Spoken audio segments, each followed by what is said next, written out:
Hello guys, for today's vlog ay nasa Harry Potter po tayo ng Universal Studio ng Japan. Ito guys ay papasok na po sa loob at talagang napakaraming tao. Matagal ko na pong pangarap na pumunta dito guys, tulad ng pagkangarap ko na maging akin ka. Nakapasok na po tayo sa loob, yan po yung umpisa niya. At grabe, na surprise talaga ako ng husto kasi grabe ang ganda talaga ng pagkakagawa niya. Parang natural made talaga at hindi man-made guys ang pagkakagawa. Yung mga river, yung mga bato, talagang super akalain mong kalikasan talaga yon. Hindi mo iisipin na man-made ito. At yung mga bahay dito, yung ginawa nilang mga parang yellow, yung mga tumatagas na yellow kunyari, ay grabe, super akala mo totoo.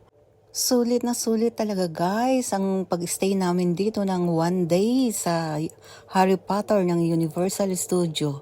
Ayaw ko na nga sanang umuwi eh. Nakalimutan kong wala palang forever. Kung pwede nga lang magstay na lang ako dito forever.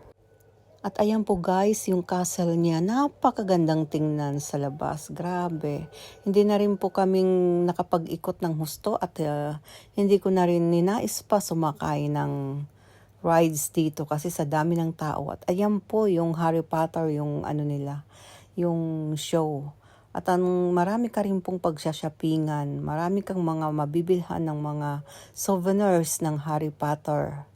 So, mag-enjoy ka po talaga dito at pag yung dinala mo dito ang iyong mga anak, mga bata ay super enjoy talaga sila rito. Kaya kahit napakalayo sa amin ng Universal Studio dahil bandang Osaka pa ito ay very worth it naman po ang aming pagda-travel papunta dito. Kaya dun sa mga planong pumunta rito at lalong-lalo na kung fan kayo ng Harry Potter, ay lalong-lalo kayong mag-enjoy dito. Please follow for more. Thank you so much.